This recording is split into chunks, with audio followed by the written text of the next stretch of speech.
Hello, everybody. This is Bob Kingpin with another edition of Pro Sports Broadcasting. And joining me again, as he has many times in the past, and I'll bring him in. There he is, Juan Aguilar, sports analyst. How you doing, Juan? Doing great, Bob. How about yourself? No, not too bad. And Juan, the winter meetings just ended here. A couple of, well, actually, like yesterday, right? Right. And it was very interesting winter meetings because there were a lot of trades in Major League Baseball, and let's go right to some of the teams that really made an impact, and we'll save the biggest punch for last, which is my local team here. But go ahead. Okay. I think you said National League Central has made some Yeah. waves. Let's start with the National League and let's go with the Central. Uh, the Cubs have probably made the strongest impact in that division, Bob. They acquired Ben Zobrist, formerly with the Kansas City Royals, formerly with the Tampa Bay Devil Rays. Obviously, the connection between his time at Tampa Bay, playing under Joe Madden, certainly had an impact in him signing with the Cubs. Uh, he's a 35-year-old infielder. He can play multiple positions. He's a very good situational hitter. Uh, I think they overpaid 56 million, but it's a clear indication to everybody in baseball the Cubs are in the win now phase. They were very close last year to making the World Series, and they're making a run for it. And let's not also forget the impact of having a solid third starter now in John Lackey for 2 years. Uh, that's going to be a big impact versus the infamous Kyle Hendricks or Jason Hamill. We saw what happened in the championship series against the Mets last year, this past season. This will be a definite upgrade. Yeah, they did need some help in that area. Of course, they still have Chris Bryant, who I remember us talking in spring training last year, Juan, and I said to you, you asked me, I kept on saying Chris Bryant, Chris Bryant. You asked me, is this guy the real deal? And I said, Right. Juan, he is the real deal. He should be brought up immediately. And, the thing is, right now, as we speak, Chris Bryant has brought a grievance to the Major League Baseball about his time of service. And that was one of the things that they should have never held him back. We said that at that time. They should have never held him back from being on the starting day roster. But whatever. Could you imagine if he just had, what was it, 12 games they held him 2 back? weeks. 2 weeks. 2 weeks, Bob. There may have been another couple home runs, and definitely he would have hit that. What did he wind up finishing with RBIs? Like 90 some odd? Yeah, might have had 100 RBIs. He would have had 100 RBIs, without a Yeah, doubt. Without a doubt. Cubs But might have won 100 games. They definitely had a better record within those 2 weeks than what they had when he wasn't there. absolutely, he's definitely one of the bright stars that I've ever seen come along. And this year he's coming in, and we'll get off of this and talk trades. But I can't help when I talk about Chris Bryant because I almost feel like I almost feel like his father. I watched him come up through the Tennessee Smokies, and through his career so far, which has been short. I mean, what they say, Juan, cream rises to the top. That's right. And this guy was just amazing. But let's go back on. Is that it for the Cubs, or are they still in the hunt for Jason Hayward? Yes, they're still in the hunt. They're one of the finalists. It's really coming down to four teams, Bob. The Cubs, the Cardinals, the LA Angels, and the a surprise team that's got in late, the Nationals, the Washington Nationals. Uh, I'm hearing that this guy is going to sign for more than 200 million. We're looking at a 24 to 25 million dollar a year contract for 8 or 9 years. You're looking at roughly about a 250 million dollar package. Questions remain whether he can live up to that, but obviously his age and the ceiling he has uh, going forward is very high, and teams are obviously overbidding for this player. Yep. Uh, I think it's imperative for the Cardinals to keep him. If they have any chance of keeping up with the Cubs or beating the Cubs in this division, they need Jason Hayward. If they lose Hayward, it would be a big blow to this team. And Juan, what else is happening around the league? And we'll talk about the National League. I know that before we jump off the Cubs, I know the Cubs had traded Starlin Castro to Right. the New York Yankees. And um, is that a shocker to you or not really? No, there was always talk last summer the Cubs wanted to move him. You got to remember, Bob, Starling Castro was not an Epstein or Hoyer type of player. They inherited him, and he was the most likely to go. They want to move forward with the young kids like Javier Baez and Addison Russell. So that's the direction they want to go, and he's an asset. I think the Yankees made a smart move in obtaining Castro. They did need a legitimate all-around shortstop like Castro. He's going to help them, and he's on a very solid long-term contract that will fit into their payroll. Anything else to you interesting in the National League before we hop over to the American League and then go with the Yeah. biggest One surprise other team thing so far? about the National League, Bob, in the L.A. Dodgers. The L.A. Dodgers took a big hit this winter, this offseason. They lost their number 2 starter. Uh, they're about to lose their starting second baseman in Howie Kendricks. A lot of dissension in this ball club. They lost their manager, Don Mattingly. There's a lot of change, a lot of instability. Where is this going? This division was in their grasp the last 3 to 4 years. It was always a dogfight between them and the Giants. But now we're seeing a shift in the power in this division, Bob. And it's interesting to see where this all goes with Dave Roberts as the new manager and what they're going to do as in their pitching staff. They signed the Mariners pitcher, the Japanese pitcher, Iwakuma. He had an off year last year. He is over the age of 30. I doubt seriously if he'd be able to put up the numbers that Greinke put up consistently over the past 3 years for the Dodgers. Right, and then switch to the American League. What's happening Yeah. over there?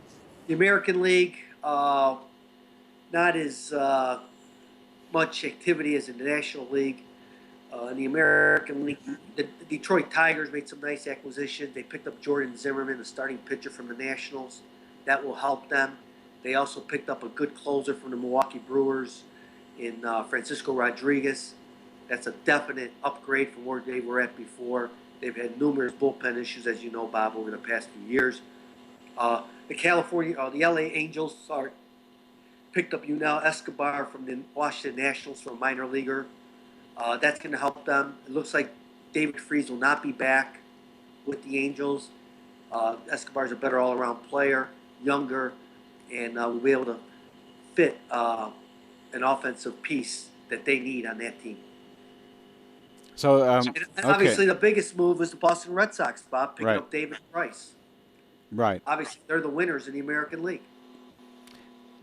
That's the biggest trade for the American League, or the biggest pickup, I should say, is David Price going to Boston. But I don't know. I think there's still a lot of questions though on that Boston team. I mean, they could have Price, but I don't know. Yeah, Bob, there's a lot of questions and a lot of money spent on a guy I don't think he's ever won a playoff game in his career.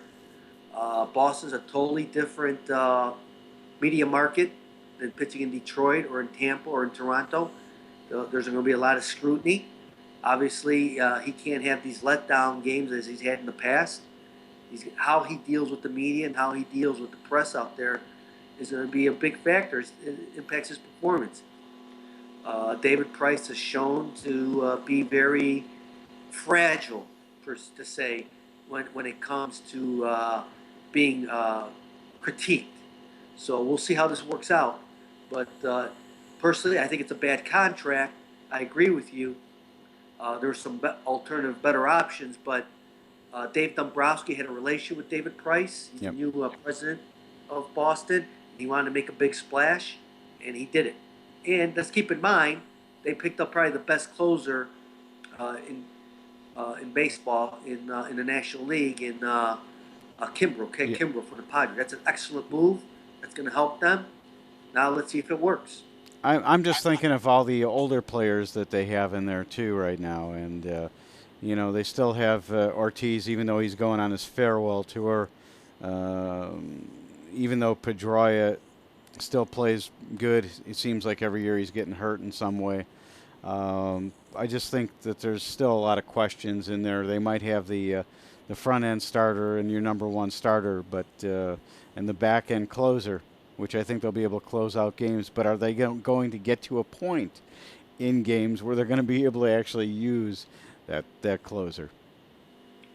Yeah, you're right. There's a age is an issue with the Red Sox, and let's not remember they picked up a Hanley Ramirez who they're trying to get rid of now, who's been a cancer in that clubhouse. He wasn't very well liked in L.A. He's never been, you know, let's call it for what it is, Bob. He's been an underachiever. All right. This guy's got a great talent, but he's never been able to put it together. And I think the Red Sox are trying to get out of that contract. It's going to be extremely difficult because I can't see any team wanting to pick that contract up unless Boston eats up a majority of it. But how he fits into the chemistry of that team will be a big factor as to how Boston does this year.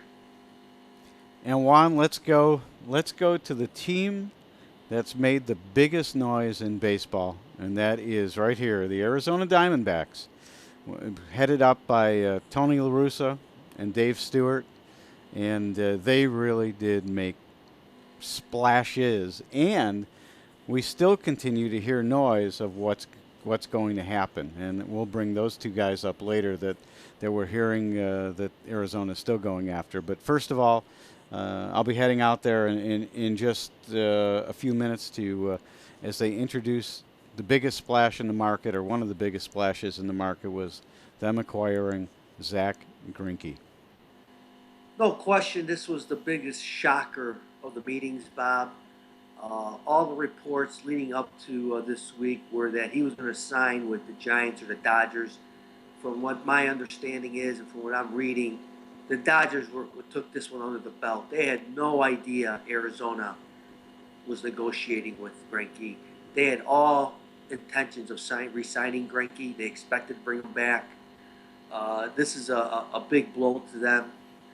Uh, on the other hand, Arizona, as Tony La Russa has made a statement, he's made it real clear, Bob. There are no rebuilding plans in professional baseball. It's win now.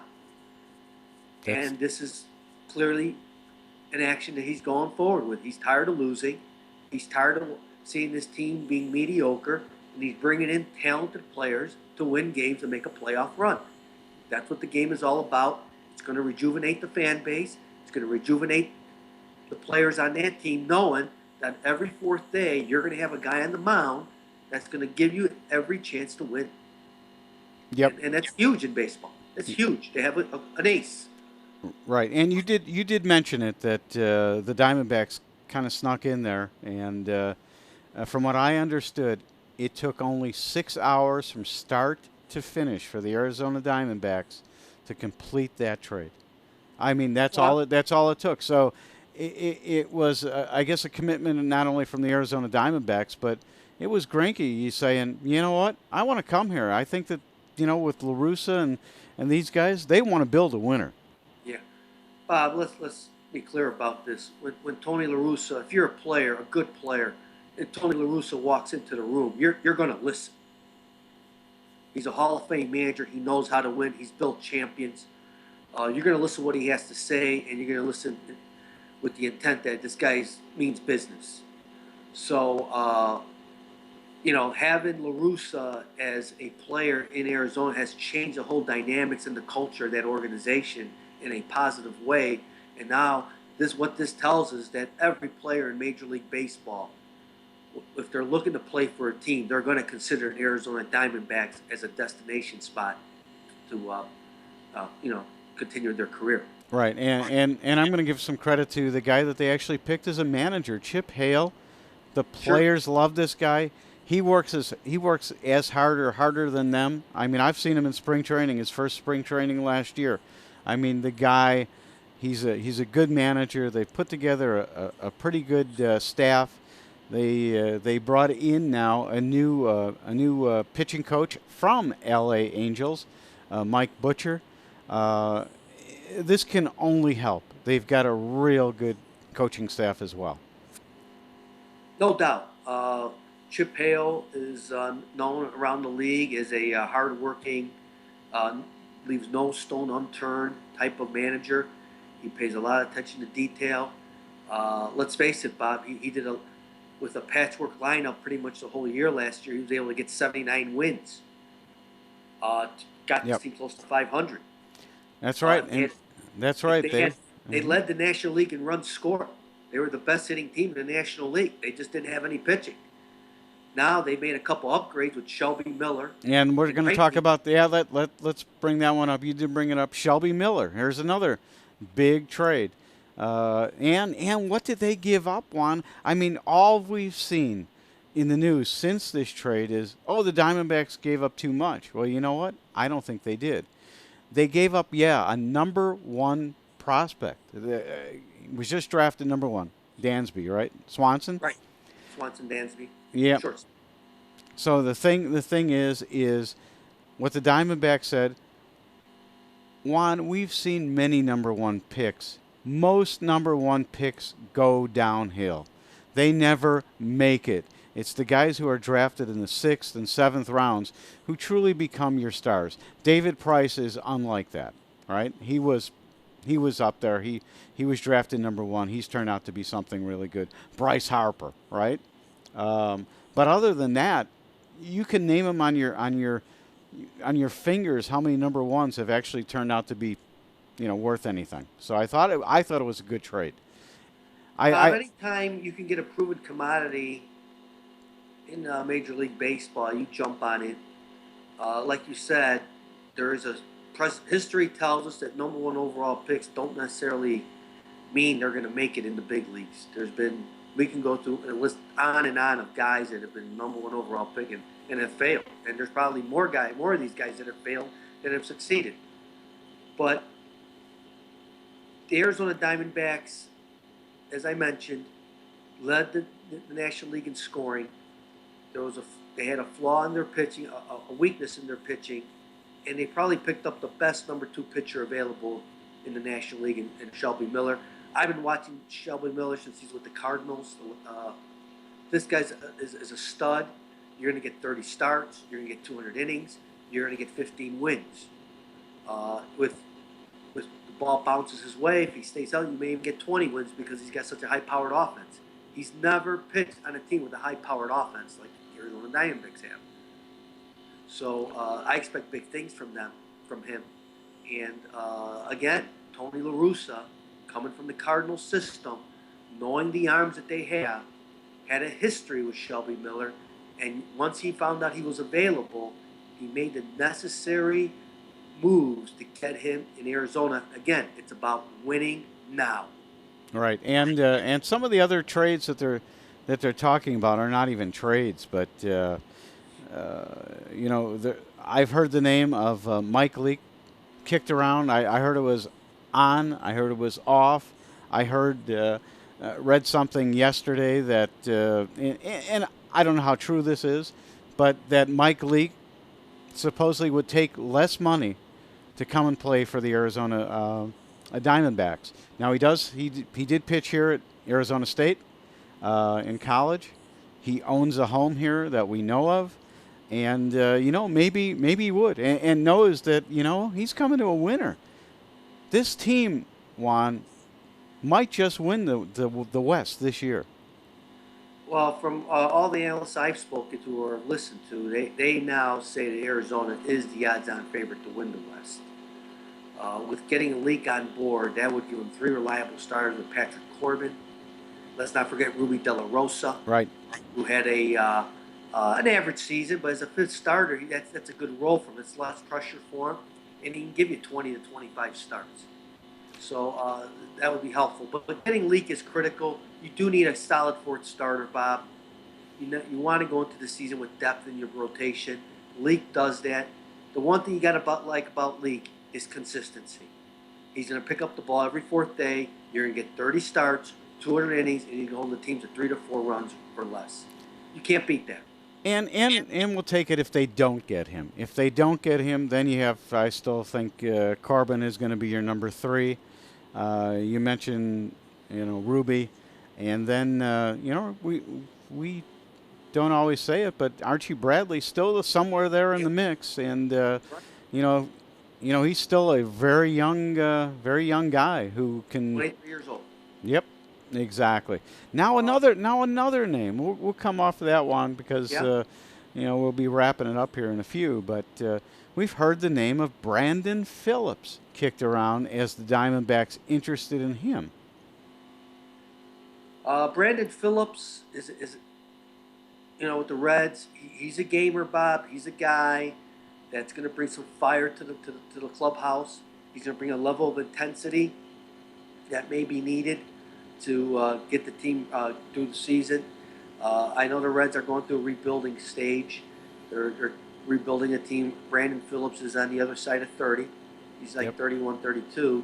So, again, this is a move where Tony, if you follow Tony La Russa's career, he likes picking up veterans for the short term in order to who understand the long season, how to win on the road, understand how to deal with situational baseball.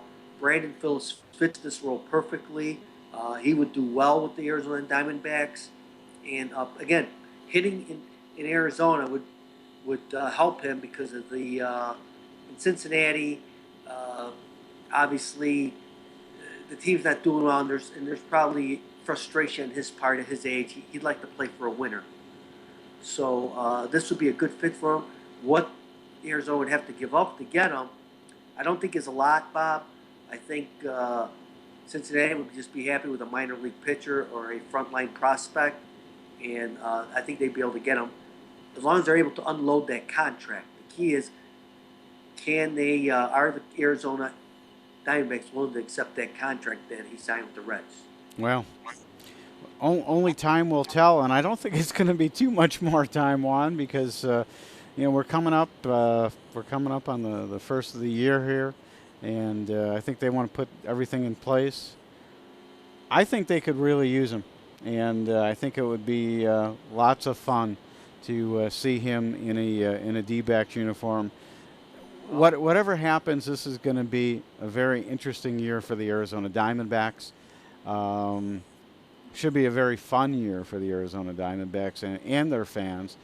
And their fans right now have to be really pumped up. I mean, I haven't really seen anything yet as far as fans' reaction, but it has to be pretty high. And, I think so. I think one of the things, too, why they did this, not only win now, but, with them the last, 3 and 4 years, they've been either on the downside of a 50-50 season, right? Yeah. And or they've had 50-50 seasons, and let's just call it the way it is. In Arizona, Juan, it is not like the Chicago Cubs. You have to win, or you have to play exciting baseball to draw fans here. It isn't fun in the sun having a couple beers.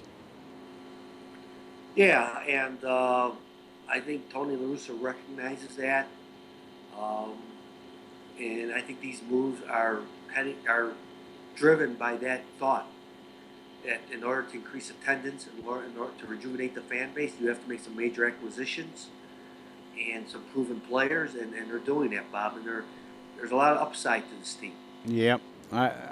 Juan, it's going to be fun. We're gonna try to do this every few weeks and to get together and talk about not only trades and baseball, but we'll get into football here with playoffs starting up fairly soon. Yeah, Uh, your Arizona Cardinals, Bob, had a great game last night, 7 in a row now. Uh, my odds-on favorite to knock off Carolina and get to the Super Bowl.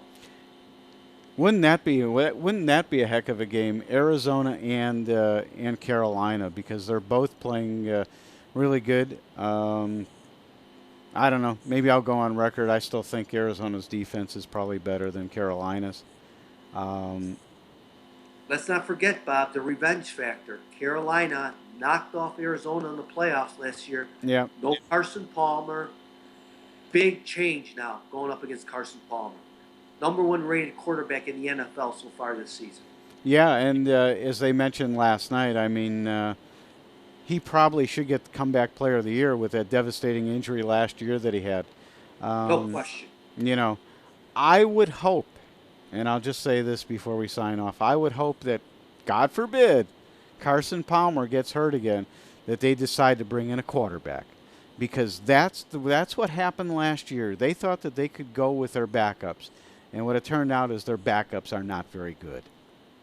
So if Yeah, Carson Palmer goes down, the Arizona Cardinals will go down without making a move. no question about it. He's been the difference this season. He's been phenomenal.